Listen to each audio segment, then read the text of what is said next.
नमस्कार, मेरा नाम मिर्ज़ा बादशाह बेग है और मैं ग्वालियर शहर का एक लोकल गाइड हूँ। कल मैंने आप लोगों को ग्वालियर फोर्ट दिखाया था। ग्वालियर फोर्ट के अंदर हमने करण महल, जहांगीर महल, विक्रम महल, शाहजहाँ महल देखे। उसके बाद हम लोगों ने ग्वालियर किले के ऊपर जो प्राचीन मंदिर हैं, सास बहू के मंदिर, तेली के मंदिर और सूरजकुंड का भ्रमण किया। आज हमारी यात्रा का एक दूसरा दिन है। आज हम मोहम्मद गौस और तानसेन के मकबरे पर मौजूद हैं। मेरे पीछे जो आप आलीशान बिल्डिंग देख रहे हैं, ये मोहम्मद गौस का मकबरा है। इस बिल्डिंग का निर्माण शहंशाह मोहम्मद जलालुद्दीन अकबर द्वारा 16वीं सेंचुरी में करवाया गया था। मोहम्मद गौस एक सूफी संत थे और वो मुगल बादशाहों के जैसे कि बाबर, हुमायूं, अकबर के काफ़ी करीब थे। हुमायूं की उन्होंने काफ़ी मदद की थी उनके राज को बढ़ाने के लिए। और उनके जो आप देख रहे हैं बगल के अंदर जो दरगाह है छोटी, वो तानसेन की है। तानसेन का जन्म बेहद में हुआ था। वो एक ब्राह्मण परिवार से संबंध रखते थे। उनका असली नाम था रामतनु पांडे। तानसेन ने संगीत की शुरुआती शिक्षा अपने गुरु स्वामी हरिदास से ग्रहण की थी। उसके बाद उनके माता पिता का स्वर्गवास हो गया और तानसेन ग्वालियर आ गए। ग्वालियर आने के बाद तानसेन मोहम्मद गौस साहब के साथ में रहने लगे। मोहम्मद गौस और तानसेन का जो प्रेम था एक पिता और पुत्र के समान। जब तानसेन बड़े हुए, युवा अवस्था के अंदर आए, तो वो संगीत में काफ़ी निपुण हो गए थे। तो मोहम्मद गौस साहब ने कहा उनसे, तानसेन से, कि आप जाइए और अकबर के दरबार में अपना एक प्रोग्राम पेश कीजिए, क्योंकि अकबर भी संगीत के काफ़ी प्रेमी है। मोहम्मद गौस साहब के कहने के ऊपर तानसेन दिल्ली गए और दिल्ली के में उन्होंने अकबर के दरबार में अपना एक प्रोग्राम पेश किया। अकबर ने उनके प्रोग्राम को अप्रिशिएट किया और उन्होंने तानसेन को नवरत्नों में से एक रत्न घोषित किया। उसके बाद जब तानसेन अपने दो रागों से काफ़ी फेमस थे, उनका एक राग था राग दीपक और दूसरा राग था राग मल्हार। जब तानसेन राग दीपक गाया करते थे तो कुदरती अपने आप जो दीप हुआ करते थे वो प्रज्वलित हो जाया करते थे। और जब वो राग मल्हार गाया करते थे तो बारिश रिमझिम करके बरसना शुरू हो जाती थी। तानसेन ने अपना विवाह एक मुस्लिम लड़की से किया जिसका नाम था महरून निसा। तानसेन विवाह करने के बाद में उन्होंने इस्लाम कबूल कर लिया और वो एक मुस्लिम बन गए।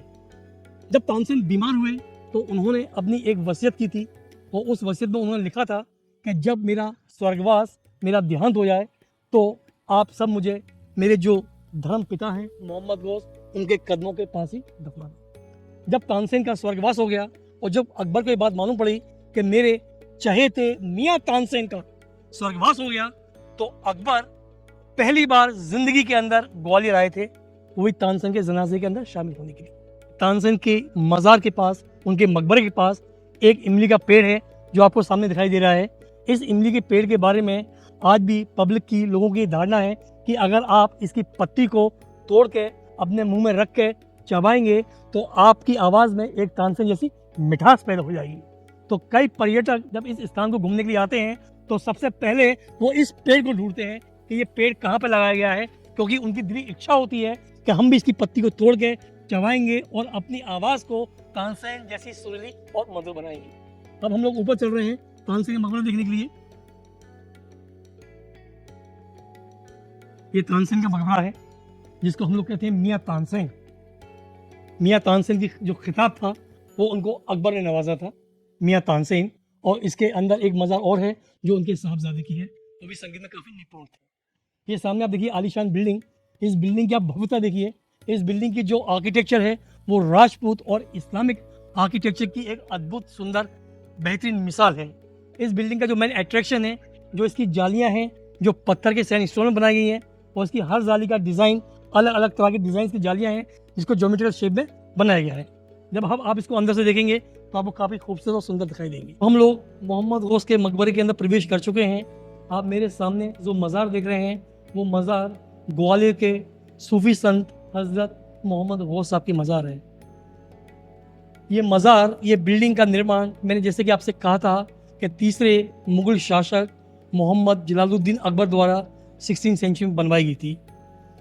अकबर अपनी ज़िंदगी में दो धार्मिक सूफी संतों पर यकीन किया करते थे। एक संत थे सलीम चिश्ती, जिनकी मज़ार आगरा के फतेहपुर सीकरी में बनी हुई।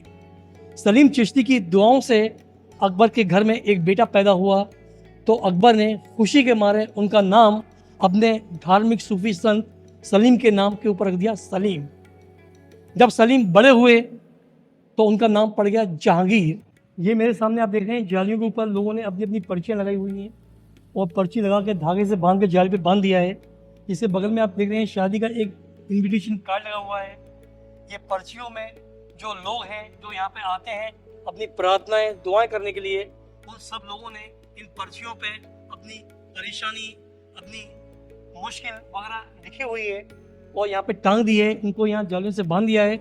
उनका ये भावना है, उनका ये मानना है कि ये पर्चियों में जो लिखा गया है वो एक दिन मोहम्मद गौस साहब पढ़ेंगे, उनकी हर मुश्किल परेशानी को पढ़ेंगे, उनकी हर मुश्किल परेशानी के लिए उस परमपिता परमेश्वर से दुआ करेंगे कि वो परमपिता परमेश्वर उनकी हर मुश्किल परेशानियों को हल करे।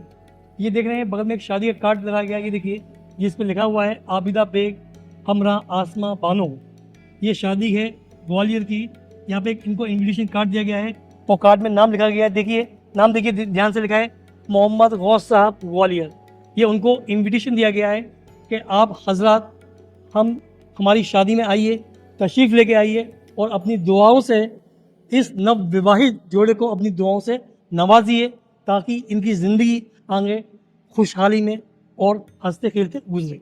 इस बिल्डिंग के अंदर इस तरह की टोटल 54 टाइप की जालियाँ बनाई हैं और हर जाली का डिज़ाइन ज्योमेट्रिकल डिज़ाइन में बनाई गई हैं और हर जाली का डिज़ाइन अपना अलग अलग एक बहुत अनोखे शेप में बनाया गया है। जब पर्यटक यहाँ पे आते हैं और जब इन जालियों को देखते हैं तो वो एकदम आश्चर्यचकित हो जाते हैं। मुझे आशा है कि आप लोगों ने मोहम्मद गौस तानसेन के मकबरे का काफ़ी आनंद उठाया हुआ। अब हम हमारे अगले पड़ाव पर चल रहे हैं जो कि मोती महल है, जो शाही महल है और जिसको सिंधिया शासक द्वारा बनवाया गया है।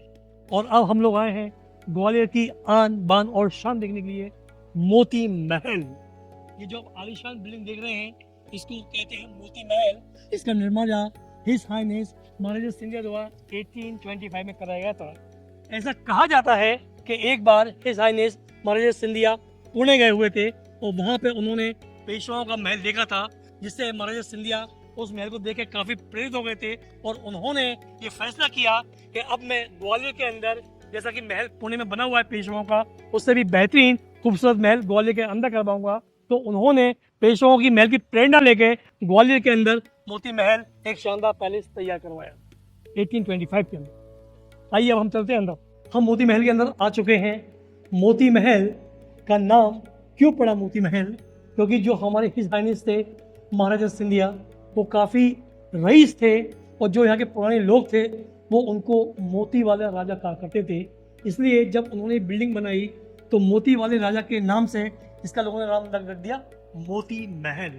ये देखिए यहाँ पेंटिंग्स आपको दिखाई दे रही हैं जो हमारे पुराने स्वर्गीय जो संगीतकार हैं, जैसे कि देखिए उस्ताद बिस्मिल्लाह खां, पंडित हरि प्रसाद चौरसिया, बेगम अख्तर, यहाँ पर ये देखिए राजन साजन, ये सारे महान जो हिंदुस्तान के संगीतकार हैं उनकी सारी पेंटिंग्स यहाँ पे लगाई गई है। ये छत जो आप देख रहे हैं, इस छत के ऊपर गोल्ड की पॉलिश की गई थी और इस पूरे महल के अंदर लगभग 3000 कमरे हैं। ज़्यादातर कमरे इस महल के अब गवर्नमेंट ऑफिस में परिवर्तित कर दिए गए हैं।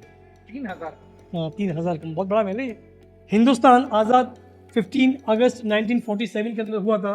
उसके बाद में यहाँ पे 20 मई 1948 के अंदर एक मध्य भारत बना दिया था।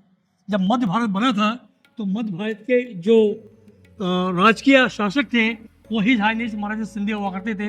ये उनका दरबार आम लगा करता था। यहाँ पे ये सिंधिया का दरबार आम लगा करता था। ऊपर हिज हाइनेस वगैरह बैठा करते थे या उनके मंत्रिमंडल बैठा करते थे। नीचे उनके एक विधानसभा जो हुआ करती थी मध्य भारत की, वो इसके अंदर लगा करती थी। ये देखिए, ये शैंडिलियर देखिए, बहुत शानदार शैंडिलियर है। ये इसको कहते हैं इटालियन शैंडिलियर। ये देखिए, इसका चित्र देखिए आप, इसका अक्स ये देखिए कितनी सुंदर, कितनी शानदार लग रहा है। ये था विधान भवन मध्य भारत का। उसके बाद में 1858 के अंदर मध्य प्रदेश बन गया। उसके बाद में ये कहा गया था कि मध्य प्रदेश की राजधानी ग्वालियर रखी जाएगी, मगर उसके बाद में ऐसा नहीं हुआ तो मध्य प्रदेश की राजधानी भोपाल बन गई। तो यहाँ से विधानसभा भवन हट के अब वो भोपाल चला गया। देखिए, ये मोती महल के अंदर देखिए एक अद्भुत कमरा है जिसका डिज़ाइन पूरी शीशे से बनाया गया है और जिसको हम लोग कहते हैं शीश महल। काफ़ी बेहतरीन उम्दा कलाकार के साथ इसका निर्माण कराया गया है। ये ऊपर जो आप छत देख रहे हैं ऊपर, इस बिल्डिंग के अंदर कुछ साल पहले यहाँ पे काफ़ी भयंकर आग लग गई थी। इस आग के अंदर ये छत क्षतिग्रस्त हो गई थी। तो ये आप पेंटिंग्स जो ऊपर देख रहे हैं ये जड़ के गिर सी गई थी। ये बेहतरीन पेंटिंग्स है महाराजा बाड़ा की। महाराजा बाड़ा ग्वालियर की आन बान और शान कहलाता है। दशहरे के दिन जब हिज हाइनेस महाराजा की राशि सवारी दशहरा मिलन समारोह के वक्त निकलती थी, तो उस वक्त का दृश्य ये दिखाया गया है कि किस तरह शाही सवारी शाही फौज फाटों के साथ निकला करती थी। ये देखिए आप, ये सारे हिज हाइनेस महाराज सिंधिया के विदेशी अंग्रेज मित्र हैं, क्योंकि उस वक्त उनके साथ एक एग्रीमेंट हुआ था, जिसकी संधि हुई थी। उस संधि की शर्तों के आधार पर विदेशी लोग जो ब्रिटिश ईस्ट इंडिया कंपनी के लोग थे वो यहाँ आया किया करते थे। ये देखिए एक अद्भुत कलाकारी का एक अद्भुत नमूना। हमारे घर में सेंटर टेबल होती है जिस पे हम लोग बैठ के चाय टी कॉफ़ी वगैरह पीते हैं। ये देखिए ये उस टाइप की सेंटर टेबल बनाई गई है। और ये देखिए इसमें पानी भरा हुआ है, मगर आप अगर इसको दूर से देखेंगे तो ऐसा लगता है कि इसके ऊपर शीशा लगाया गया है, वो अंदर पेंटिंग्स लगी हुई है। ये एक उत्तम कारीगरी का एक उत्तम बेहतरीन नमूना है जो पुराने कलाकार द्वारा अपनी कला से बनाया गया है। ये देखिए मेरे सामने आप एक खूबसूरत दृश्य देख रहे हैं, इसको हम लोग कहते हैं बैजा ताल। ये हिज हाइनेस महारानी साहिबा बैजाबाई के नाम पर बनाया गया था। बैजाबाई जिसको हम बैंकर क्वीन भी होते हैं कहते हैं। अब यहाँ पे शाम के वक्त पे यहाँ के जो लोकल ग्वालियर के लोग होते हैं और बाहर के जो पर्यटक होते हैं वो यहाँ पे घूमने फिरने के लिए आते हैं। यहाँ पे बोटिंग का सेल भी किया जाता था, वही बारिश होने के कारण है तो बोटिंग का भी बंद कर दी गई है। नहीं तो गर्मियों में यहाँ लोग आते हैं, काफ़ी रश होता है, लोग पानी के अंदर बोटिंग होते करते हैं। यहाँ पे काफ़ी स्नैक्स वगैरह की दुकानें लगी रहती हैं, लोग खाते पीते हैं, एंजॉय करते हैं, अपनी फैमिली के साथ में आते हैं और इस मनोरम दृश्य का आनंद लेते हैं। आज हम अपने शहर के अपने इस टूर के पड़ाव के आखिरी गंतव्य पे आए हैं। ये है महारानी लक्ष्मीबाई रानी ऑफ झांसी की समाधि। ये कहा गया है हर बुंदेले मुँह से हमने सुनी यही कहानी थी, खूब लड़ी मर्दानी वो तो झांसी वाली रानी थी। ये उनकी समाधि है रानी लक्ष्मीबाई की। रानी लक्ष्मीबाई का जन्म वाराणसी के अंदर एक ब्राह्मण मराठी परिवार के अंदर हुआ था। उनके पिताजी का नाम मोरोपंत था, उनका माताजी का नाम था भागीरथ।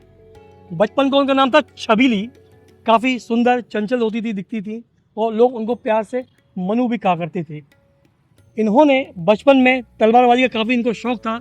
इन्होंने पेशवाओं के साथ तलवारबाजी सीखी हुई थी।